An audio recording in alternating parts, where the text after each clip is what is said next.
Hello दोस्तों। अभिनव नाम है मेरा। स्वागत करता हूं आप सबका आपके अपने यूट्यूब चैनल मैथ्स बाय अभिनव राजपूत में। तो आप सबको पता है मैं अकाउंटेंसी का सिलेबस आपको कंप्लीट प्रोवाइड करवाता हूं। लास्ट टाइम मैंने सीएजी के लिए प्रोवाइड किया था, सीएजी के डिपार्टमेंट के लिए एसएएस का जो एग्ज़ाम हुआ है अभी मई में, और अभी सीजीडीए का भी एग्ज़ाम हो चुका है और पार्ट 1 हो चुका है। पार्ट 2 अभी होना है। पार्ट 2 कभी भी हो सकता है। आप एक्सपेक्ट कर सकते हो कि 2 से 3 महीने के अंदर ही होगा, जैसे जो मुझे अपडेट मिल रहा है उसके अकॉर्डिंग अगस्त एंड में या सितंबर के फर्स्ट वीक तक आपका एग्जाम स्टार्ट होने के चांसेस है। तो जो सीएजी वाले हैं उनके लिए ये पीसी 13 और पीसी 14 होता है, और जो सीजीडीए वाले हैं उनके लिए ये कह लो पेपर 9 होता है। तो पेपर 9 में अकाउंटेंसी का एग्जाम होता है, उसमें दो फाइनेंशियल अकाउंटिंग और कॉस्ट अकाउंटिंग ये हमें पढ़ना होता है। तो ये जो कोर्स है ये उन्हीं के लिए है जो एसएएस का एग्जाम देना चाहते हैं। ओके, और आज मैं आपको बताऊंगा कि इस कोर्स को हम कैसे कैसे करने वाले हैं। और सिर्फ कोर्स के बारे में नहीं है, आज हम पहला चैप्टर भी स्टार्ट करेंगे, तो यहीं से आपका आज का पहला वीडियो स्टार्ट होगा। और आप मान के चलो कि ये जो पूरा कोर्स है ये अप्रॉक्स 30 to 40 आवर्स के बीच में होगा, मतलब 30 से ज़्यादा होगा, 40 से कम होगा, इन्हीं के बीच में लाई करेगा। और इसका ड्यूरेशन आप देख लो कि अगले 2 से ढाई महीने में मैं खत्म करवा दूंगा, 2 मंथ्स मान के चलो। लास्ट वाली वीडियोस मैंने हटा दिया है जस्ट बिकॉज कि उसमें बहुत इन डेप्थ नहीं था वो। पहले हमें 1 महीने 1.5 महीने के अंदर बनाना पड़ा था, लेकिन अब जो मैं वीडियो बनाऊंगा ये डेप्थ बनाऊंगा। बट डेप्थ का मतलब बिल्कुल भी टफ नहीं है, ध्यान रखना। अकाउंटेंसी इतना इजी कर दूंगा मैं आप लोगों के लिए, आपने सोची नहीं होगी, इतना इजी हो जाएगा। तो बिल्कुल भी घबराना नहीं है। कहां से करना है, कैसे करना है, वो सब हम स्टार्ट करते हैं। सबसे पहले मैं आपको अपने बारे में कुछ बता देता हूं। अभिनव राजपूत नाम है मेरा। मैं अकाउंटेंसी पढ़ाने का एक्सपीरियंस मुझे 2011 से है। 12th करते ही मैंने पढ़ाना स्टार्ट कर दिया था। 2011 से ही मैं पढ़ा रहा हूँ। 2018 तक मैंने कोचिंग सेंटर में पढ़ाए हैं, मेरा खुद का कोचिंग सेंटर था। उसके बाद जब मैं डिपार्टमेंट में गया सीजीडीए में, मैं ऑडिटर बन के गया। वहाँ पे भी मेरे कुछ दोस्त थे जिनको मैं पढ़ाता था, और साथ से भी मैं अकाउंटेंसी पढ़ाता ही रहता था। और अभी तो मैं आपको पता ही है मैं पढ़ा रहा हूँ। और जो सीएजी डिपार्टमेंट है, इनके जो रीजनल ट्रेनिंग इंस्टीट्यूट्स होते हैं जहाँ पे एसएएस ट्रेनिंग आते हैं, एसएएस एग्जाम देने के लिए, ट्रेनिंग के लिए, तो उनको भी पढ़ाता हूँ मैं। ठीक है, तो मुझे अच्छा खासा सिलेबस का नॉलेज है, और हेडक्वार्टर का भी मुझे पता है कि क्या सिलेबस, वो कैसे कैसे एग्जाम्स पूछते हैं। पहले मैं सीजीडीए ऑडिटर था, अभी मैं असिस्टेंट ऑडिट ऑफिसर हूं। तो मैं दोनों ही डिपार्टमेंट के बारे में जानता हूं कि कैसे उनका काम होता है और एसएएस का कैसे क्या होता है।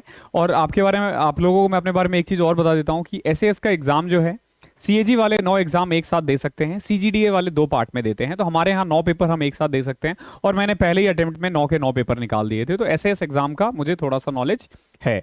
और बाकी और ज़्यादा अपडेट के लिए, रेगुलर वीडियोस के लिए आप मेरा टेलीग्राम चैनल ज्वाइन कर सकते हो, एसएएस बाय अभिनव राजपूत। डिस्क्रिप्शन में आपको टेलीग्राम का लिंक मिल जाएगा, वहाँ से आप कनेक्ट हो जाना, वहाँ आपको कंप्लीट डिटेल मिल जाएगा। कोई भी क्वेश्चन वगैरह होते तो आप वहाँ पे पूछ सकते हो। अब मैं आपको ई मॉक ऐप के बारे में बताता हूँ। ठीक है, आज की वीडियोस में पहले 10 मिनट मैं आपको थोड़ा इन ब्रीफ करूंगा।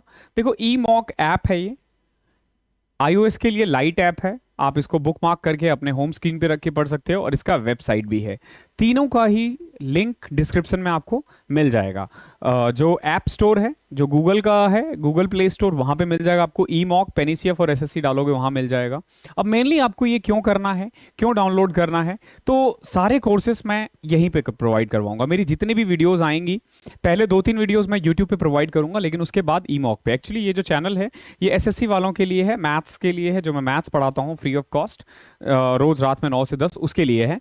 तो ये आपको मैं यहाँ पे प्रोवाइड करूंगा, और इसका जो लिंक है आपको डिस्क्रिप्शन में मिल जाएगा। वहां से आप e mock panacea for SSC play store पे डाउनलोड कर लेना।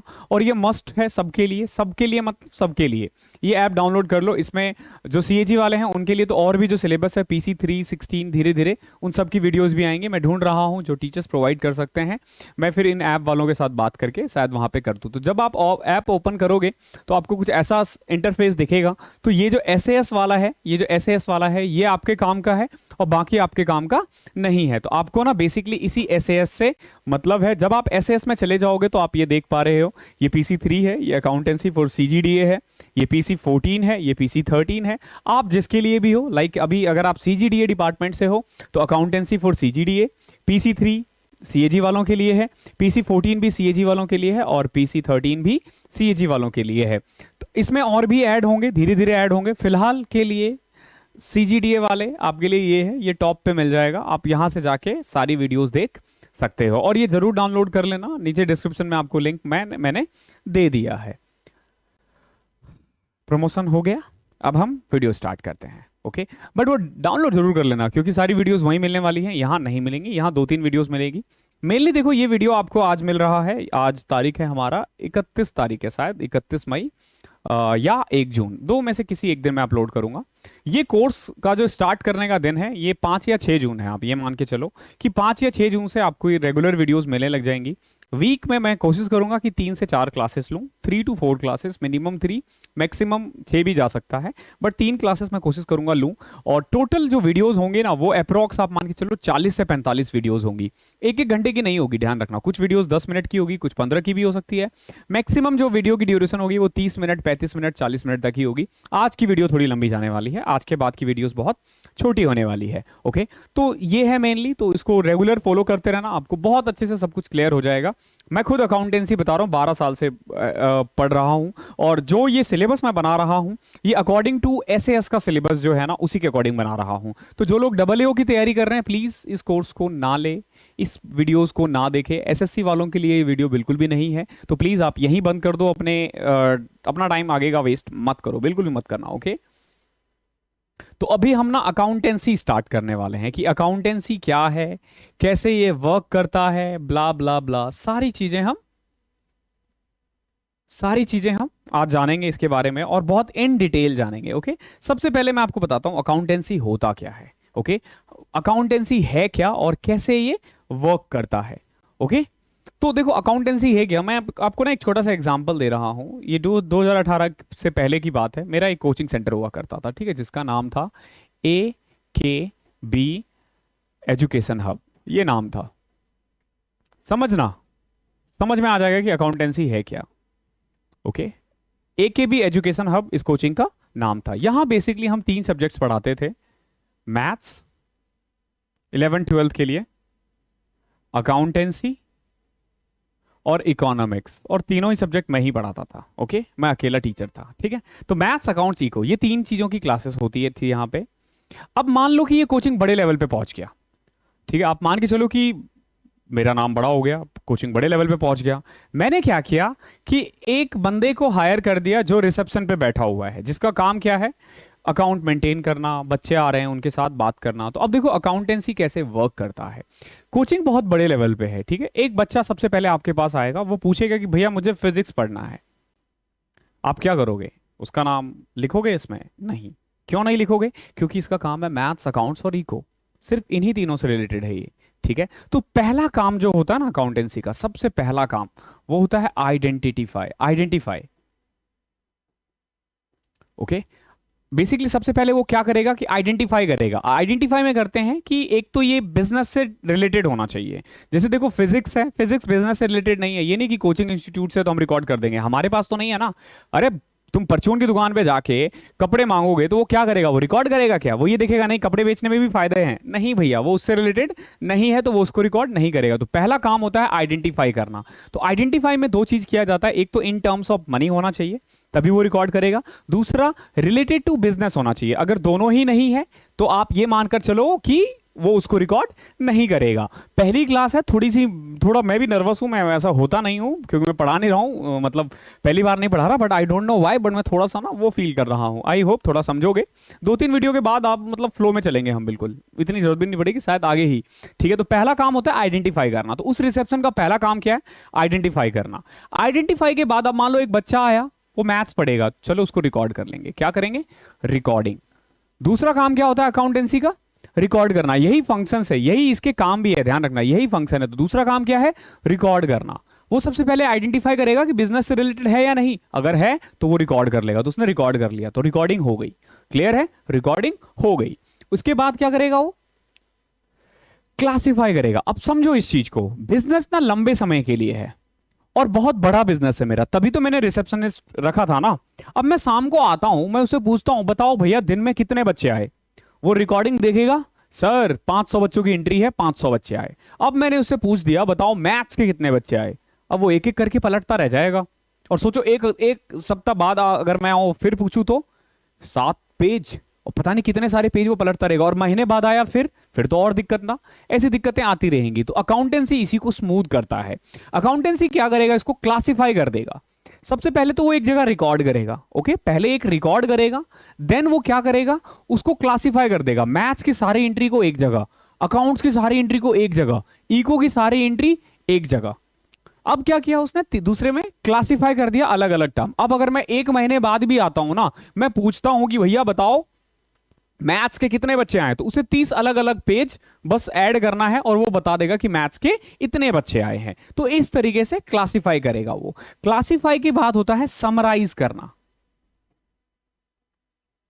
अभी जैसे मैंने बोला ना, एक महीने बाद आया उसने 30 पेज पलटा, 2 महीने बाद आया तो 60 पेज पलटना पड़ेगा, तो वो उनको नहीं करना पड़ता। वो लोग क्या करते हैं फिर ना, समराइज कर देते हैं। देखो पहले क्या किया उसने, रिकॉर्ड किया, फिर अलग अलग नाम से क्लासिफाई कर दिया, फिर उसको ना कुछ पीरियड में डिवाइड कर लेते हैं, जैसे मंथली हो गया, क्वार्टरली हो गया, ईयरली हो गया, उसमें वो उसको समराइज करते रहते हैं कि पूरे वीक में मैथ्स के कितने बच्चे आए, पूरे महीने में मैथ्स के कितने बच्चे आए, पूरे क्वार्टर में मैथ्स के कितने बच्चे आए। तो इस तरीके से समराइज कर देते हैं। जब वो समराइज हो जाता है एक जगह पे, उसके बाद उसको इंटरप्रेट करते हैं, उससे प्रॉफिट एंड लॉस निकालते हैं, उससे सब कुछ निकालते हैं। तो बेसिकली यही है अकाउंटेंसी। तो अकाउंटेंसी को डिफाइन ऐसे किया जाता है, accountancy is the accounting is the art of identifying, recording, classifying, summarizing। आगे देखो, it is a systematic process of identifying, recording, classifying, summarizing, interpreting, communicating financial transaction to user। देखो आप लोगों ने समराइजिंग तक तो समझ गए ना। समराइज के बाद क्या होता है ना कि प्रॉफिट एंड लॉस वगैरह निकाला जाता है, आप उसको तुम इंटरप्रेट कर सकते हो, या समराइजिंग में ही प्रॉफिट एंड लॉस आ जाता है। देन हम उस प्रॉफिट एंड लॉस से कुछ इंटरप्रेट करेंगे, कुछ इंफॉर्मेशन निकालेंगे और वो यूजर्स तक पहुंचाएंगे। ये इंफॉर्मेशन क्या होता है, ये यूजर क्या होता है, अभी थोड़ी देर में समझ जाओगे। तो आई होप क्लियर होगा कि अकाउंटिंग क्या होता है। सिंपल ये ना एक तरीका होता है सारे ट्रांजैक्शंस को लिखने का, ताकि बिजनेस के बारे में कभी भी कोई भी इंफॉर्मेशन चाहिए होना तो हमें तुरंत मिल जाए। यही होता है हमारा अकाउंटिंग, यही होता है हमारा अकाउंटेंसी। आई होप क्लियर होगा। ये अकाउंटिंग था, सॉरी अकाउंटेंसी नहीं था। तो अब देखो अकाउंटेंसी क्या है। अकाउंटिंग हो गया जो आप अकाउंट बना रहे हो, अकाउंटेंसी एक ब्रॉडर कंसेप्ट है। इसमें ना प्रिंसिपल्स कौन से फॉलो करना है, आपने सुना होगा ना, ग्राहक भगवान के समान होता है, आज नगद कल उधार, ये जितने भी प्रिंसिपल्स है ये सब अकाउंटेंसी के अंदर आ जाता है। लेकिन अकाउंटिंग ना सिर्फ रिकॉर्ड करना, क्लासिफाई करना, समराइज करना, प्रॉफिट एंड लॉस निकालना, इतने तक सीमित है, और अकाउंटेंसी एक बड़ा वो है, ठीक है। अब देखो एट्रीब्यूट्स कह लो, या प्रोसेस कह लो, या फंक्शंस कह लो, या क्वालिटी कह लो, क्या क्या है जो मैंने भी बताया था। पहला काम क्या है, आइडेंटिफाई करना, ओके, यही फंक्शन है, यही इसकी क्वालिटी है। ये सबसे पहले आइडेंटिफाई करता है, देन मेजर करता है, measure in terms of money. अगर मनी में मेजरमेंट नहीं हो सकती तो उसको रिकॉर्ड नहीं करेगा, ध्यान रखना। अकाउंटेंसी किसी का खैरात नहीं बट रहा है, ये समझो, बिजनेस है, कोई वो नहीं है, तो सिर्फ उन्हीं चीजों को लिखेगा जो मनी में होगा। तो क्या चैरिटी को लिखेंगे? चैरिटी को हमेशा एज अ एक्सपेंस दिखाया जाता है, और बिजनेस का इससे ना प्रॉफिट बढ़ जाता है, ओके। तो चैरिटी को हमेशा लिखते हैं, ये भले ही मनी में ना हो वो, ठीक है, लेकिन उसको मनी में कन्वर्ट करके लिखा जाता है, लेकिन ध्यान रखना, ठीक है। तो आइडेंटिफाइंग हो गया, देन आइडेंटिफाइंग के बाद आ जाता है मेजर करना। आइडेंटिफाई तो कर लिया, अब उसको रिकॉर्ड भी तो करना है ना। तो रिकॉर्ड कितना करना है, 300, 500, 1000, 2000, लाख, 2 लाख, कितना, तो मेजर करो, फिर उसको रिकॉर्ड करो, फिर क्लासिफाई करो, फिर समराइज करो, और एट द एंड इसको एनालाइज करो। एनालाइज और interpreting, okay, analysing and interpreting. उसके बाद क्या किया जाता है, इसको एनालाइज किया जाता है कि कितना प्रॉफिट है, कितना लॉस है, ठीक है, और क्यों प्रॉफिट आया, क्यों लॉस आया। और उसके बाद ना जो फाइनेंशियल स्टेटमेंट बनता है हमारा, फाइनेंशियल स्टेटमेंट आगे चल के पढ़ोगे तुम, फाइनेंशियल स्टेटमेंट जो होता है उसमें हम प्रॉफिट एंड लॉस वगैरह सब कुछ लिखते हैं, और वो ना एक कम्युनिकेट किया जाता है। देखो कम्युनिकेटिंग क्या होता है, सबसे पहले बार बार ये कम्युनिकेटिंग आ रहा है, और मैं बताता हूँ क्या आगे चल के भी है। वैसे कम्युनिकेशन एक टर्म है, आज ही हम पढ़ने वाले हैं उसके बारे में। जब भी आप कुछ करते हो ना, फॉर एग्जाम्पल मैं आपको एक छोटा सा एग्जाम्पल दे रहा हूँ, हम सब डिपार्टमेंट के अंदर है, ठीक है, हम सब एक ही डिपार्टमेंट में है, कोई सीएजी में है, कोई सीजीडीए में है, बट वर्क प्रोसेस ऑलमोस्ट सबका सेम है। मान लो एक नया काम आ गया, कुछ एक काम आ गया, ठीक, जो आज से 4 साल 5 साल पहले किसी ने किया होगा, वही काम दोबारा आ गया। मान लो एक आरटीआई आ गया, जो आरटीआई 4 साल 5 साल से नहीं आ रहा था। अब उस आरटीआई पे क्या काम करना है, कैसे करना है, कैसे करोगे। मान के चलो ऑफिस में कोई बंदा नहीं है जिसको वो काम आता है, क्या करते हो, हम पीछे जाते हैं, हम पीछे जाते हैं। पीछे कब जाते हैं? हम देखते हैं कि लास्ट टाइम जब आरटीआई आया था तो हमने क्या किया था। हम वो फाइल खोलते हैं और वो फाइल पढ़ते हैं और फिर हम वैसा वैसा ही करते हैं।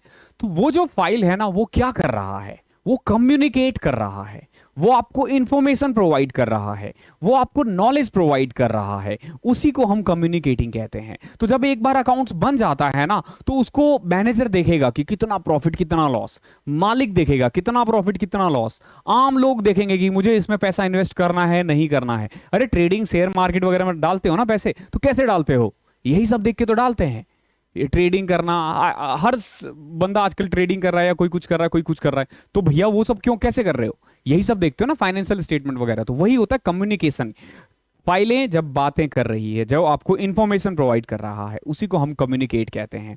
जब आप कुछ पढ़कर कोई इंफॉर्मेशन उससे निकालते हो। तो आगे देखते हैं। आगे हमारा ऑब्जेक्टिव क्या होता है? अकाउंटिंग जो हम मेंटेन करते हैं, मैं थोड़ा बैठ के करूंगा क्लासेस, बिकॉज कि थोड़ा सा मेरे लेग में इंजरी है। ओके और जिसके चक्कर में मैं बहुत लंबे समय तक नहीं खड़े रह पाता। तो हम कुछ क्लासेस बैठ के करेंगे, कुछ खड़े खड़े करेंगे। तो देखो सबसे पहला क्या है, what are the objectives of accounting. Accounting का ऑब्जेक्टिव क्या क्या होता है, उद्देश्य क्या क्या होता है? तो देखो पहला क्या है, मेंटेनिंग अकाउंटिंग रिकॉर्ड्स। ये सबसे पहला काम यही करता है कि ये अकाउंटिंग रिकॉर्ड्स को मेंटेन करता है। इस तरीके से मेंटेन करता है ना, इसको हिंदी में बोलते हैं सुनियोजित ढंग से, सिस्टमैटिक रिकॉर्ड, सिस्टमैटिक ढंग से। अब देखो सिस्टमैटिक क्या होता है, जब आप एक दुकान में जाओगे ना, आप उनसे बोलते हो भैया साबुन चाहिए, तो वो ये नहीं घूमने ढूंढने लग जाता है कि कहाँ है साबुन, कहाँ है साबुन। वो सिंपल जाता है और एक ड्रॉर खोलता है और उससे वो साबुन निकाल देता है। ठीक है, तो उसी को बोलते हैं हम सिस्टमैटिक रिकॉर्ड करना। तो अकाउंट्स भी ऐसे ही वर्क करता है कि मैथ्स का एक जगह लिख दिया, अकाउंट्स का एक जगह लिख दिया, इको का एक जगह लिख दिया। वो basically maintaining a systematic record. दूसरा इसका ऑब्जेक्टिव होता है प्रॉफिट एंड लॉस निकालना। अकाउंटेंसी का ना सबसे मेन मोटिव ही यही है कि प्रॉफिट एंड लॉस निकले। अरे प्रॉफिट एंड लॉस निकलेगा तभी तो बिजनेस आगे रन करेगा ना, तभी तो आप पॉलिसीज बना पाओगे। आगे चल के हमें पॉलिसीज बनानी है, हमें हायर करना है बंदे या फायर करना है, कैसे पता चलेगा? पॉलिसीज से, प्रॉफिट से, सॉरी। तो प्रॉफिट एंड लॉस निकालना। Then determining financial position, sorry इसको थोड़ा सा चेंज कर लेना यार, ऐसी गलतियां होती रहेंगी। ठीक है, ये जो है ये फाइनेंशियल पोजीशन है। ओके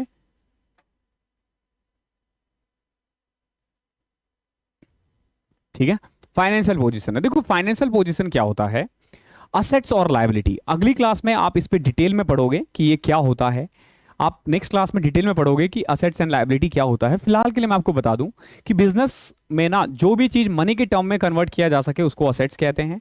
ये जो बिल्डिंग है, ये जो मतलब देखो ये मार्कर हो गया, ये पैनल है, ठीक है, ये एसी है, ओके, जो ब्ला ब्ला मेरे आसपास में चीजें हैं, टेबल्स हैं, तो ये सब क्या है मेरे लिए असेट्स है। लायबिलिटी होता है जो हमें दूसरों को देना होता है। मतलब इतना आता होगा आप लोगों को, मैं इतना मान के चल रहा हूँ। ठीक है, तो उससे ना हमारा फाइनेंशियल पोजीशन पता चलता है। इसको तुम संपत्ति कह लो। एक बात बताओ, तुम कितने अमीर हो कैसे पता चलता है?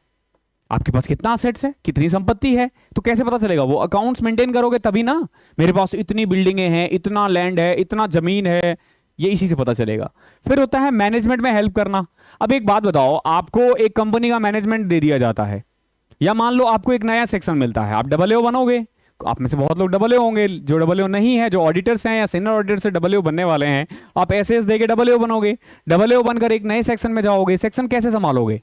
अरे सेक्शन के बारे में आपको पता होना चाहिए ना, कितने लोग हैं, कितने तुम्हारे अंडर ऑडिटर्स है, कितने सीनियर ऑडिटर है, कितने सुपरवाइजर है, कितने असिस्टेंट सुपरवाइजर है। ये सुपरवाइजर असिस्टेंट सुपरवाइजर सीएजी का टर्म है। एमटीएस क्लर्क कितने हैं, ठीक है, कौन क्या करता है, कितने सेक्शन है हमारे पास, कितनी यूनिटें हैं, कहां कहां कौन कौन सी फाइलें हैं, तभी तो आप मैनेजमेंट कर पाओगे ना। तो अकाउंटेंसी एक तरह से मैनेजमेंट में हेल्प करता है। देन यूजर्स को ना अकाउंटिंग इंफॉर्मेशन प्रोवाइड करता है ये। ठीक है, यूजर्स कौन कौन से होते हैं अभी हम पढ़ेंगे। और फिर होता है एक प्रोटेक्टिंग बिजनेस असेट्स। ये बिजनेस असेट्स को भी प्रोटेक्ट करता है। देखो कैसे बिजनेस असेट्स को प्रोटेक्ट करता है ये ना, जब आप अकाउंटिंग मेंटेन करते हो ना तो लीगल होता है सब कुछ। तो आप जो भी कोई ट्रांजेक्शन करते हो ना, तो आप रिटर्न में करते हो। तो जब आप रिटर्न में करते हो, किसी को उधार दिया, कल को वो मुकरेगा नहीं, क्यों? क्योंकि आपके पास अकाउंटिंग आपने बना रखा है। तो एक तरह से बिजनेस असेट्स को ये प्रोटेक्ट करके रखता है। कई सारी कोई भी चीजें इधर उधर नहीं होती। फॉर एग्जांपल आपने बहुत सारे, मान लो मैंने बहुत सारे फर्नीचर्स खरीदे, ठीक है, लोग इधर उधर कर देंगे ना, हो सकता है ना इधर उधर, लेकिन क्योंकि सब कुछ एक जगह रिकॉर्ड है तो वो इधर उधर नहीं होगा। तो इस तरीके से वो बिजनेस असेट्स को प्रोटेक्ट करता है। आई होप क्लियर होगा यहां तक। अगला देखो, क्या क्या फंक्शंस है, what are the functions of accounting.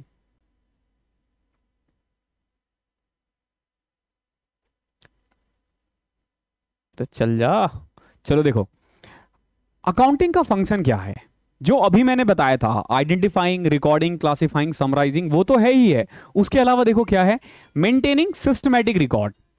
इसका काम क्या है, ये सिस्टमैटिक रिकॉर्ड को, मतलब जितने भी ट्रांजैक्शंस होते हैं उनको एक सिस्टमैटिक वे में रिकॉर्ड करता है। तो ये बेसिकली आप कह सकते हो कि this is the function of accountancy. ठीक है, सारे रिकॉर्ड को एक बढ़िया ऑर्डर में रिकॉर्ड करना, सिस्टमेटिक वे में रिकॉर्ड करना, ये है एक मोटिव। आप कह सकते हो ये क्या है, ये एक मोटिव है। किसका, ये एक ऑब्जेक्टिव है, ये एक फंक्शन है अकाउंटिंग का। तो ये ऑब्जेक्टिव हो गया, फंक्शन हो गया, सारे एक जैसे ही हैं। ठीक है, then preparation of financial statement. Financial statement में हमें पता चलता है कि हमारे बिजनेस का कितना प्रॉफिट है, कितना लॉस है, कितना असेट्स है, कितना लायबिलिटी है। ये भी एक फंक्शन है अकाउंटिंग का। तो आप कभी भी बिजनेस को एक अच्छे से मेंटेन तभी कर पाओगे जब आपको पता होगा कि आपके पास क्या है, कितना है, क्या क्या है, वो सब यहीं से मिलेगा आपको। ठीक है, देन है मीटिंग लीगल रिक्वायरमेंट।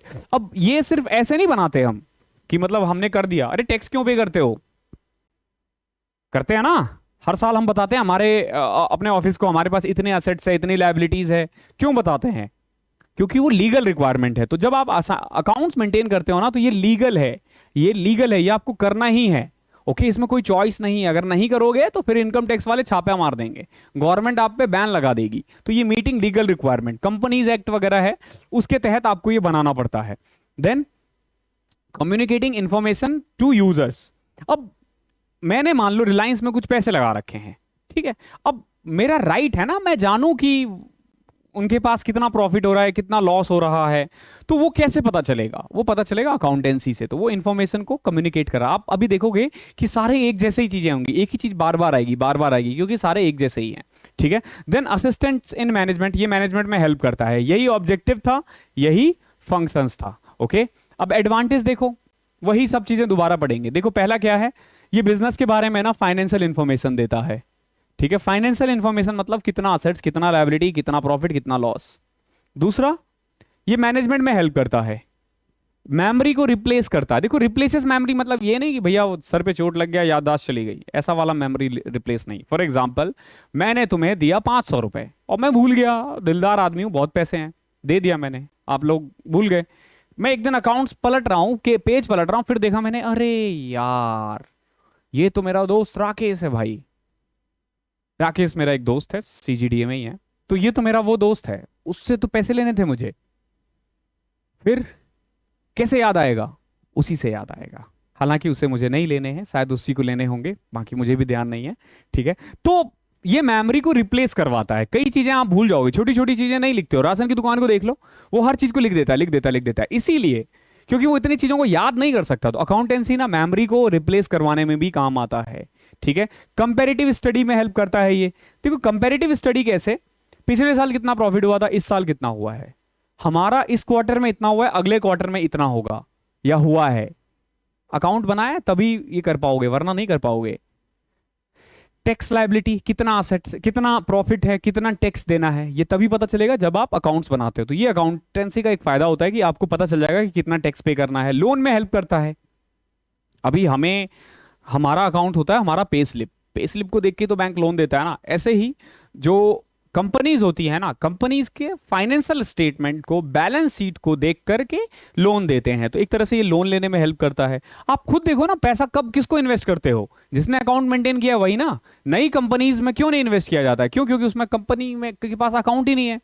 ठीक है, कुछ है ही नहीं, तो कैसे इन्वेस्ट कर देंगे, हमें पता ही नहीं कि वो प्रॉफिट कमा रहा है, लॉस कमा रहा है।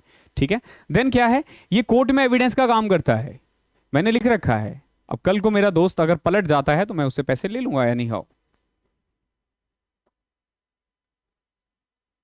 बिजनेस बेचना है आपको, सेल ऑफ बिजनेस है, ठीक, बिजनेस बेचना है, उसकी वैल्यू कितनी है कैसे पता चलेगा, अकाउंट्स बताएगा। ठीक है, तो जब आप बिजनेस को दोबारा बेचोगे तो भी ये हेल्प करता है। देन ये इंसॉल्वेंसी के केस में याद में भी काम आता है। इंसॉल्वेंसी होता है दिवालिया। दिवालिया मतलब ये है कि अब आपके पास कोई एसेट्स नहीं बचा, कोई लायबिलिटी नहीं, मतलब कोई एसेट्स नहीं, आपके पास सारे पैसे खत्म हो गए, कुछ भी नहीं है, आपका दिवालिया घोषित हो गया। ये कोर्ट में, कोर्ट डिसाइड करता है कि आप सॉल्वेंट हो या इंसॉल्वेंट हो। तो वो इंसॉल्वेंट यही देखकर करता है कि भैया इसके पास असेट्स नहीं है, तो ये इंसॉल्वेंट हो गया। ये नहीं कि भैया मैं सोने के प्लेट में खाना खा रहा हूं और इंसॉल्वेंट हो गया, क्यों? क्योंकि मेरी कंपनी डूब गई। पार्टनरशिप अकाउंट में भी हेल्प करता है ये, और डिसीजन मेकिंग में हेल्प करता है, जो कि हमने पहले भी पढ़ रखा है। तो ये कुछ एडवांटेजेस थे। आई होप क्लियर हो गया होगा। कहीं पे भी डाउट्स वगैरह रह जाता है ना, तो नीचे ना कमेंट में पूछ लिया करो, या फिर टेलीग्राम पे पूछ लिया करो। व्हाट्सअप नंबर भी मेरा डिस्क्रिप्शन में मिल जाएगा, वहां पे भी पूछ सकते हो। जो भी क्वेश्चन होता है ना, तुरंत पूछ दिया करो, घबराया मत करो, बिल्कुल सोचा मत करो, ठीक है? अब देखो, अकाउंटिंग के ना कुछ लिमिटेशंस होती है। हम सबके अंदर कुछ कमियां है ना, इनके अंदर भी कुछ कमियां हैं। तो कुछ कमियां देखते हैं क्या है। पहला, ये फुल्ली एग्जैक्ट नहीं होता। Accounting is not fully exact. ये ना पूरा सही नहीं होता है। अब जैसे बिल्डिंग है, 1 लाख का है, क्या वो बिल्डिंग 1 लाख का ही होगा? अरे पैसा इधर उधर हो सकता है ना, 10,000 कम हो, 10,000 ज्यादा हो, कुछ भी हो सकता है। तो कभी भी ये फुल्ली एग्जैक्ट नहीं होता, हमेशा अप्रोक्स होता है। लेकिन आप मान सकते हैं, आप बेस्ट ऑप्शन यही है कि आप भैया मान के चलो, ठीक है, फुल्ली एग्जैक्ट तो नहीं निकाल पाओगे। फुल्ली तभी पता चलता, फॉर एग्जाम्पल मान लो मेरे पास फोन है, अभी मैं बोल रहा हूं कि वो 20,000 का है या 25,000 का है, वो तब तक नहीं पता चलेगा कितना वैल्यू है उसका, जब तक मैं उसको बेचने ना जाऊं। और जब मैं बेच ना दूं, तो ये फुली एग्जैक्ट नहीं होता है। अनरियलिस्टिक इंफॉर्मेशन भी कई बार देता है। मतलब कुछ इंफॉर्मेशन ऐसी होती है जो आपको लगेगा कि ये पॉसिबल नहीं है। फॉर एग्जांपल, डेप्रिसिएशन लगाते हैं हम, ठीक है, तो असेट्स की वैल्यू घटती रहती है, घटती रहती है, घटती रहती है, और एक बार ऐसा होता है कि वो जीरो हो जाता है। असेट्स जीरो ही नहीं सकता, कभी भी कोई असेट जीरो नहीं हो सकता। बताओ, कोई बिल्डिंग है जो जीरो हो जाए? क्या कोई फर्नीचर है जो जीरो हो जाए? नहीं। अरे लकड़ी तो बचेगा, वो तो बिकेगा। तो ये कुछ अनरियलिस्टिक इंफॉर्मेशन है। देन ये ना क्वालिटेटिव एलिमेंट्स को इग्नोर करता है, ठीक है, ये क्वालिटेटिव एलिमेंट्स को इग्नोर करता है। इसे फर्क नहीं पड़ता है कि आप ईमानदार हो या नहीं, इसे फर्क नहीं पड़ता है कि आप ईमानदार हो या नहीं, इसे बस फर्क पड़ता है कि आप कितने रुपए में हो, आपकी सैलरी कितनी है। फर्क नहीं पड़ता कि आप 8 घंटे काम कर रहे हो या 12 घंटे काम कर रहे हो, इसे फर्क पड़ेगा कि आप सैलरी कितना ले रहे हो, आप बोनस कितना ले रहे हो। That's it, okay, that's it. Accounting the effect of price level change, accounting ignores, इसके बीच में है, यहां पे भी इग्नोर्स है, okay. Accounting ignores the effect of price level change. कभी भी प्राइस लेवल जब घटता बढ़ता रहता ना, आपने एक बिल्डिंग ले लिया, जो प्राइस में आपने ले लिया आपको वही दिखना है, वो घटेगा बढ़ेगा नहीं, वो उतना ही रहेगा, ठीक है। तो ये प्राइस लेवल चेंज को भी इग्नोर करता है। प्राइस घटे बढ़े ये उतना ही रखेगा उसको। आपने 1 लाख का खरीदा है तो 1 लाख ही लेके रखेगा वो, उसको बढ़ाएगा नहीं, घटाएगा नहीं। अकाउंटिंग में लीड टू विंडो ड्रेसिंग। अब देखो, ये विंडो ड्रेसिंग क्या होता है ना, मैं इसका एक छोटा सा एग्जांपल देता हूं। जब आप शीशे के पास जाते हो ना, तो आप कैसा दिख रहे हो ना, ये एक्चुअली में मिरर डिसाइड नहीं करता, ये डिसाइड करता है आपका मूड कैसा है। कई बार आपने देखा होगा, वही चेहरा स्मार्ट सा लगने लग जाता है, कई बार लगता है यार बहुत डल सा दिख रहा हूं मैं आज, जबकि चेहरा तो वही है। और मेकअप वाला छोड़ दो, ठीक है, कि मेकअप कर लिया उसके बाद, वो नॉर्मली भी ऐसा होता है। तो इसी को ना विंडो ड्रेसिंग कहते हैं। विंडो ड्रेसिंग होता है ना, जब आप जिसको जैसा दिखाना चाहो वैसा आप दिख सकते हो, ठीक है। मतलब एक होता है, ठीक है, मान लो मेरे पास सब कुछ है, ठीक है, तो लोगों को लगता है मैं बहुत अमीर हूं, तो ये विंडो ड्रेसिंग का काम कर रहा है। जैसा मैं दिखाना चाह रहा हूं लोग वैसा ही देख रहे हैं मुझे, ठीक है। आपने देखा होगा वो राजू वाली मूवी है ना, वो ऐसे वाला जो खड़ा रहता है, वो अक्षय कुमार जो है, ठीक है, तो वो विंडो ड्रेसिंग का काम कर रहा है। वो 1,000 के नोट बिछा देता है, ठीक है, राजपाल यादव ट्रैप में फंस जाता है, तो उसको विंडो ड्रेसिंग कहते हैं। तो अकाउंटेंसी भी ऐसे ही वर्क करता है। अब मान लो वो बिल्डिंग है, बैंक आया मेरे पास, मेरा फाइनेंशियल स्टेटमेंट चेक कर रहा है, वो मैंने बिल्डिंग को 1.5 लाख लिख दिया है। अब बैंक एक एक चीज तो देखेगा नहीं ना, नहीं देखेगा वो, तो क्या होगा उससे उससे आपने असेट्स को ओवर वैल्यू कर रखा है। कई बार हम अंडर वैल्यू भी कर देते हैं, धीरे धीरे सब पता चलेगा। असेट्स की वैल्यू ज्यादा लिख देते हो, कई बार कम लिख देते हो, तो वो विंडो ड्रेसिंग का काम करता है। कई बार जानबूझ के प्रॉफिट को कम दिखाया जाता है। आप अमेजॉन का एग्जांपल ले सकते हो, ऐसे कई सारी कंपनीज है जो क्या करती है, जो भी उनको प्रॉफिट होता है वो असेट्स क्रिएशन में लगा देते हैं। और क्योंकि वो असेट्स खरीद रहे हैं, तो कंपनी को भैया प्रॉफिट तो हो ही नहीं रहा, भैया आपने तो कहीं और खर्च कर दिया ना, कंपनी को खर्च तो हो ही नहीं रहा। तो हमें लगता है कि वो प्रॉफिट नहीं कमा रही, तो टैक्स नहीं पे कर रहे वो, लेकिन ऐसा है नहीं है, प्रॉफिट है तभी तो बढ़ रहा है ना। तो वो होता है अकाउंटेंसी में लीड टू विंडो ड्रेसिंग। ये कई बार विंडो ड्रेसिंग का भी काम करता है, ठीक है। विंडो ड्रेसिंग भाई मेकअप वेकअप पोत के आप बिल्कुल वो कर देते हो। आजकल देखते हो रील्स वगैरह में लोग कितना चमक जाते हैं। बुक कीपिंग बहुत इंपॉर्टेंट है, ये टर्म बहुत ज्यादा इंपॉर्टेंट है आपके एग्जाम पॉइंट ऑफ व्यू से। इस पे ना एक क्वेश्चन आता ही आता है हर साल, ठीक है, तो अच्छे से समझ लेना ये क्या है। बेसिकली मैं आपको इतना बता दूं, बुक कीपिंग जो होता है ना, ये एक तरह से कह लो कि यू कैन से कि it is the basic of accountancy. ये क्या है? ये बेसिक है, ये अकाउंटेंसी का बेसिक है, ठीक है। मतलब ये समझो कि अकाउंटेंसी या accounting starts where book keeping ends. मतलब ये हुआ, बुक कीपिंग जो है ना, इसका काम है किसी भी ट्रांजैक्शंस को रिकॉर्ड तक करना, बस वो आइडेंटिफाई करके रिकॉर्ड कर देता है, दैट्स इट। अब जैसे फॉर एग्जांपल वो बंदा था ना, मैंने जो रिसेप्शनिस्ट रखा था, वो क्लासीफाई तक कर सकता है, वो समराइज नहीं कर सकता। वो प्रॉफिट एंड लॉस नहीं निकाल सकता। क्यों? क्योंकि प्रॉफिट एंड लॉस निकालने के लिए बहुत जरूरी है उसको पता होना कि कितने टीचर है, किसकी कितनी सैलरी है, रूम का रेंट कितना है, इलेक्ट्रिसिटी बिल कितना है, ठीक है, मैं कितना घंटे दे रहा हूं, उसकी कितनी सैलरी है। क्या आप रिसेप्शन को इतना बता के रखते हो? नहीं। ठीक है, वो किसको पता होता है? वो जो बड़े लेवल पे है, जो सीए है, ठीक है, जो सीएस है, बड़े लेवल वाले जो होते हैं ना, वो अकाउंटिंग का काम करते हैं। और जो नीचे लेवल पे होते हैं ना, वो एक तरह से कह सकते हो बुक कीपिंग का काम करते हैं। तो it is a part of accounting which records and classify financial transaction. ध्यान रखना, इसका काम बस रिकॉर्डिंग और क्लासिफाइंग तक है। ठीक है, अकाउंटिंग जो है ना, इससे स्टार्ट हो जाता है। हालांकि यू कैन से कि book keeping is also a part of accounting, ये अकाउंटिंग के अंदर ही आता है। ठीक है, तो आप इतना ध्यान रखना, book keeping is the basic of accounting. इसमें ना हम सिर्फ रिकॉर्ड और क्लासिफाई तक करते हैं, क्लासिफाई के बाद सारा काम अकाउंटिंग देखता है, फिर वो अकाउंटिंग खुद कर लेता है। तो कुछ एक चीजें हैं, हम इस पे कंपेयर करेंगे इसको। कितने मिनट की हो गई ये वीडियो? 31? अरे अभी तो छोटी वीडियो है ये, मैं तो खामा खाम बड़ी सोच रहा था। ये 30 घंटे तक की रहेगा पूरा कोर्स, 30 घंटे में हो जाएगा। ओके, इसके अलावा ना आप लोग टेलीग्राम चैनल जरूर ज्वाइन कर लेना, बिकॉज कि मैं आने वाले दिनों में संडे टू संडे 1 घंटे के लिए या 40 मिनट 50 मिनट के लिए लाइव आया करूंगा, और उसमें आपके जितने भी क्वेश्चंस रहेंगे मैं उसका लाइव आंसर दूंगा। ठीक है, तो टेलीग्राम चैनल कनेक्ट हो जाना। हालांकि मैं ऐप से भी और यूट्यूब से भी लाइव जा सकता हूँ, हम बता देंगे कि टेलीग्राम चैनल पे अपडेट देता रहूंगा, तो आप जरूर ज्वाइन कर लेना। ओके, कुछ डिफरेंस देखो क्या क्या है। सबसे पहले, जो बुक कीपिंग है ना, इसका काम सिर्फ रिकॉर्डिंग और क्लासिफाइंग है, और अकाउंटिंग जो है ना, ये रिकॉर्डिंग से लेके कम्युनिकेटिंग तक करता है। Communicating is the last step. आपने फाइनेंशियल स्टेट में प्रॉफिट एंड लॉस बना दिया, मैंने उससे जो इंफॉर्मेशन निकाल रहा हूं ना, जो मैं इंफॉर्मेशन निकाल रहा हूं ना, वो अकाउंटिंग है। वो अकाउंटिंग है, और वो एक तरह से कम्युनिकेट कर रहा है, वो सारी इंफॉर्मेशन प्रोवाइड कर रहा है। तो रिकॉर्डिंग से लेके कम्युनिकेटिंग तक किसमें क्या क्या आता है, जैसे आप रिकॉर्ड करते हो, जर्नल एंट्री करते हो, फिर आप लेजर बनाते हो, ठीक है, अलग अलग टॉपिक्स हैं, सब में आपको कवर हो जाएगा। जल्दी ही आप अकाउंटिंग अच्छे से सीख जाओगे। जिसको जीरो आता है, जिसको कुछ भी नहीं आता ना, वो भी सीख लेगा, हर एक चीज सीख लेगा। ठीक है, देन स्टेज के बारे में बात करें तो बुक कीपिंग जो होता है ना, वो प्राइमरी स्टेज होता है। ठीक है, ऑब्वियस ही बात है, बुक कीपिंग नहीं होगा तो ये होगा ही नहीं। तो bookkeeping is the primary stage, और you can say basic of accounting. और अकाउंटिंग के लिए कहा जाता है ये सेकेंडरी स्टेज है। क्या है ये? This one is secondary stage, और it begins where book keeping ends, जो मैं थोड़ी देर पहले से ही आपको बोलता आ रहा हूं। ये वहां शुरू होता है जहां बुक कीपिंग खत्म होता है।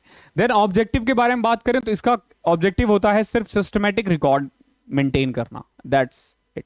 बुक कीपिंग इतना ही करता है, सिस्टमैटिक रिकॉर्ड रखता है।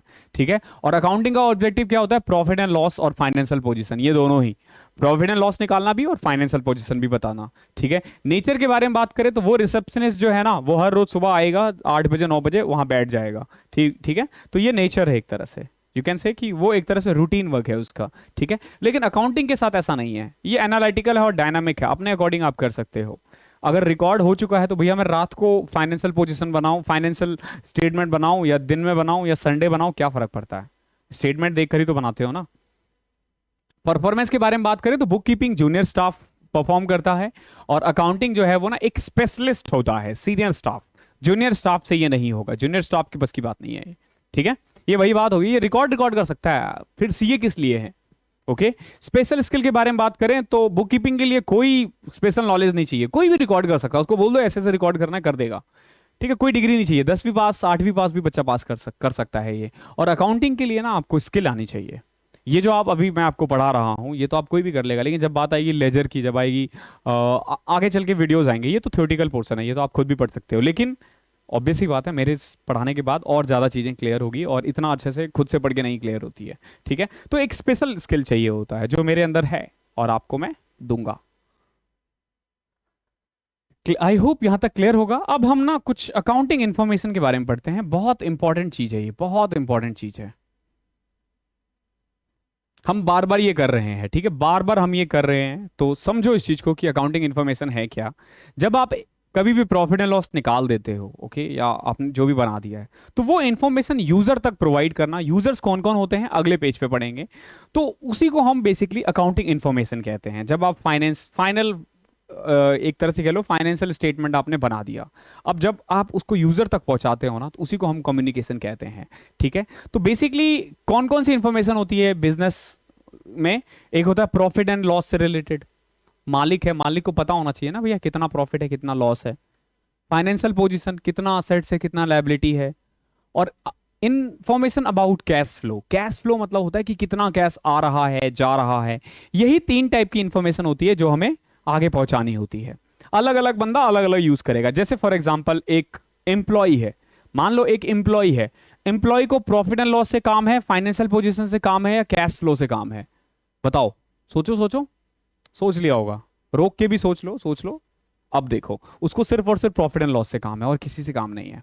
वो ये देखेगा भैया प्रॉफिट हो रहा है, हाँ हो रहा है, बोनस दो, बस इतना ही काम है। उसको घंटा फर्क नहीं पड़ता है कि कैश कितना आ रहा है कितना जा रहा है, उस पे बस कितना असेट्स है कितना लायबिलिटी है, क्या फर्क पड़ता है? प्रॉफिट में है, मुझे बोनस चाहिए क्योंकि मैंने काम किया है।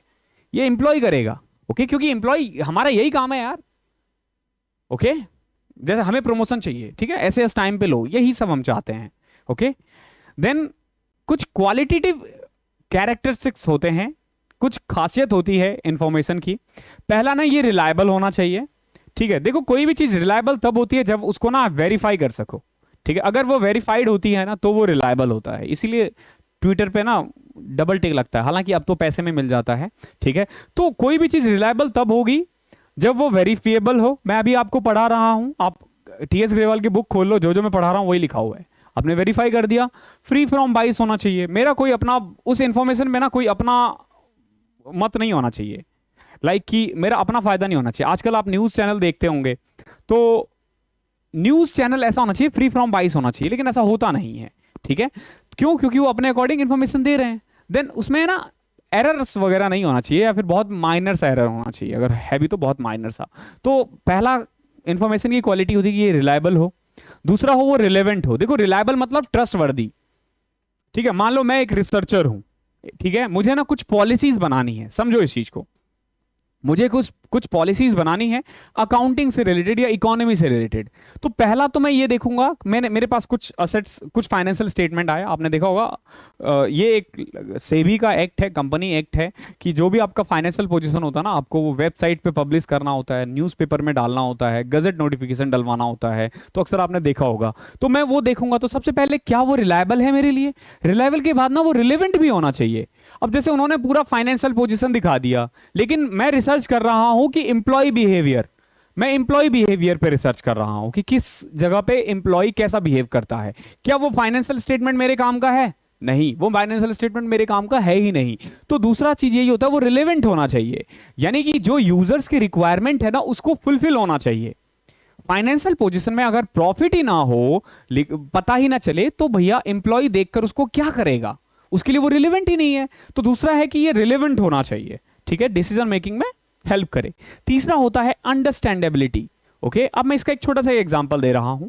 हम सीएजी वाले जो होते हैं ना, हमें ना ड्राफ्ट्स लिखने होते हैं, ठीक है, पीडीपी, मैं डीपी सेल में ही हूं, तो मेरा काम यही है कि ड्राफ्ट्स वगैरह बनाना, जो भी पैराज होते हैं उनको। तो हमें ना साफ साफ निर्देश दिया जाता है कि जब आप कोई भी ड्राफ्ट लिखते हो ना, तो बहुत ही इजी इंग्लिश में लिखो, बहुत ही सिंपल से इजी लैंग्वेज में लिखो, ताकि लोग समझ सके जिनके लिए आप वो बना रहे हो। देखो हम बनाते हैं पार्लियामेंट के लिए, और पार्लियामेंट में बैठते हैं आम लोग, ठीक है, जो सांसद और होते हैं वो आम लोग हैं। तो हम ये मानकर चलते हैं कि उन्हें बहुत ही इजी लैंग्वेज समझ में आती है, इसीलिए हम वैसा बनाते हैं। तो अकाउंटेंसी के साथ भी ऐसा ही है कि अकाउंटिंग ना कभी भी इतना कॉम्प्लिकेटेड नहीं बनाया जाता है कि लोग उसको पढ़ने के लिए भी ना आपको दिमाग लगाना पड़े। नहीं, आप पढ़ लोगे, थोड़ा बहुत भी अगर आपको नॉलेज है ना तो आप पढ़ लोगे। तो इस तरीके से बनाया जाता है। अंडरस्टैंडेबिलिटी मतलब होता है must be presented in a manner that be the user are able to understand it. अब इन्हीं चीजों को ना मैं बहुत ही ज्यादा गहराई में घुस के बहुत कॉम्प्लिकेटेड बना सकता हूं इस चीजों को, ठीक है, लेकिन ये मेरा काम नहीं है। मेरा काम है इसको अंडरस्टैंडेबिलिटी बनाओ, इजी बनाओ, ताकि आपको इजीली समझ में आ जाए। तो समझ गए? तो किसी भी क्वालिटीज, किसी भी इंफॉर्मेशन की ना ये क्वालिटीज होती है। और चौथा होता है कंपेरेबिलिटी। अब देखो दो आदमी को कैसे कंपेयर कर सकते हैं? फॉर एग्जाम्पल मान लो तो ये एसएससी में बहुत होता है कि लोग कंपेयर करते हैं डबल ए और job profile versus excise inspector, ठीक है, एमईए वर्सेस ये वगैरह वगैरह। क्यों करते हैं? कोई काम है ही नहीं उसका, क्योंकि दोनों का जॉब प्रोफाइल ही अलग अलग है। आप कंपेयर पता है कब कर सकते हो? सीएजी का डबल ए हो, सीजीडीए का डबल ए हो, फिर भी कंपेयर किया जा सकता है क्योंकि सेम जॉब प्रोफाइल है, सेम काम है, सेम सैलरी है। लेकिन आप कंपेयर कर रहे हो 4600 को 4800 से, 2400 को 2800 से, तो वो काम का नहीं है। ठीक है, तो कंपेरेबिलिटी के लिए कहा कहते हैं कि जितने भी कंपनीज है ना, जितनी भी कंपनीज है ना, एक कॉमन फॉर्मेट को यूज करो। ठीक है, अ सेट ऑफ फॉर्मेट होता है, उसी फॉर्मेट में आपको करना है। फॉर एग्जाम्पल, हम लोग हर वीक वीकली रिपोर्ट्स भेजते हैं या मंथली रिपोर्ट्स भेजते हैं ना, भेजते हैं मंथली रिपोर्ट्स, वीकली रिपोर्ट्स। तो वो रिपोर्ट्स पूरा जितने भी ऑफिसेस होते हैं ना, चाहे वो सीएजी में हो या सीजीडीए में हो, ई ऑफिस के थ्रू जो हम भेजते हैं, सबका फॉर्मेट सेम है, सबका फॉर्मेट सेम है। सेट फॉर्मेट सेम होगा तभी तो आप कंपेयर कर सकते हो ना। अरे कम, अब सिंपल सी बात है, कंपैरिजन करने के लिए दो चीज होना चाहिए, एक फॉर्मेट सबका सेम होना चाहिए, दूसरा पीरियड भी सेम होना चाहिए, तभी आप कंपेयर कर पाओगे। अब ये थोड़ी ना कि आप मेरी 2020 के इनकम से खुद की 2040 की इनकम को इग्नोर कर, वो कंपेयर करो और बोलो कि मैं ज्यादा कमाता हूं। अरे ऐसे नहीं होता। ठीक, अब बोल सकते हो ना मैं अपने पापा से ज्यादा कमाता हूं, मेरे पापा तो जब रिटायर हुए थे उनकी सैलरी 8,000 रुपए थी और आज देखो मैं 50,000 रुपए कमाता हूं। भैया वो अलग अलग समय है, कंपेयर करना अपने साथ वाले से करो। ठीक है, तो किसी भी अकाउंटिंग इन्फॉर्मेशन की ना ये चार क्वालिटीज होती है, ध्यान रखना। रिलायबल होना चाहिए, रिलेवेंट होना चाहिए, अंडरस्टैंडेबिलिटी होनी चाहिए, और चौथा कंपेरेबिलिटी होना चाहिए, उसको कंपेयर किया जा सके। ठीक है, और ये आई थिंक हमारा ये लास्ट है। ओके, ये हमारा आज के लिए आप कह लो कि ये लास्ट वो सेगमेंट है। अब हम पहले चैप्टर के लास्ट सेगमेंट में आ चुके हैं। टीएस ग्रेवाल का पहला चैप्टर है ये, आप रेफरेंस के लिए वो बुक परचेज कर सकते हो। हालांकि मैं जो पढ़ा रहा हूं इसी को नोट्स आप बनाते रहो, सफिशियंट होगा आपके लिए। देखो, अकाउंटिंग इन्फॉर्मेशन के यूजर्स कौन कौन होते हैं? ये जो हम पूरा अकाउंटेंसी बना रहे थे, किन के लिए बना रहे थे, क्यों बना रहे हैं? तो दो टाइप के यूजर्स होते हैं, एक होता है इंटरनल, एक होता है एक्सटर्नल। इंटरनल होता है जो बिजनेस के अंदर है, जो बिजनेस के अंदर है, और एक्सटर्नल होते हैं जो बिजनेस के बाहर है, जो बिजनेस में नहीं है लेकिन बिजनेस से बाहर है। तो एक्सटर्नल में कौन कौन से आते हैं, इंटरनल में कौन कौन सा आता है? तो देखो, इंटरनल में आता है ऑनर, ध्यान रखना, ऑनर। ऑनर क्या चेक करेगा? प्रॉफिट एंड लॉस और फाइनेंशियल पोजीशन, बस इसको इन्हीं दोनों चीजों से मतलब है। फिर होता है मैनेजमेंट। मैनेजमेंट को चाहिए सब कुछ, सब कुछ चाहिए भैया, तभी तो मैनेजमेंट कर पाएगा ना। आधा अधूरा ज्ञान नहीं दे सकते आप इन्हें, आधी इंफॉर्मेशन देख के आप इनसे काम नहीं करवा सकते, इन्हें चाहिए पूरा इंफॉर्मेशन, तभी ये काम कर पाएंगे। और तीसरा होता है एम्प्लॉय और वर्कर जो होते हैं, इनको प्रॉफिट एंड फाइनेंशियल स्टेटमेंट से मतलब है। ठीक है, फाइनेंशियल स्टेटमेंट भी बहुत कम यूज होता है, लेकिन हालांकि बुक में है तो है।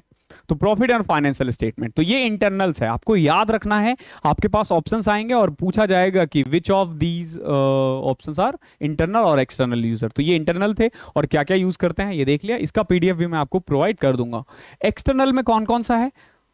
बैंक हो गए या फाइनेंशियल इंस्टीट्यूशंस हो गए, आपको लोन देना, लोन लेना है, बैंक से आके लोन देगी ना, तो बैंक क्या करेगी? इंफॉर्मेशन ही तो चेक करेगी ना। तो बेसिकली ये एक्सटर्नल आ जाता है। फिर आ गया इन्वेस्टर, हो गया, जो इन्वेस्टर है बाहर वाले होते हैं, ये चेक करते हैं आपका प्रॉफिट एंड लॉस कितना है, आपकी फाइनेंशियल पोजीशन कितनी है, तभी तो वो पैसा इन्वेस्ट करेंगे ना।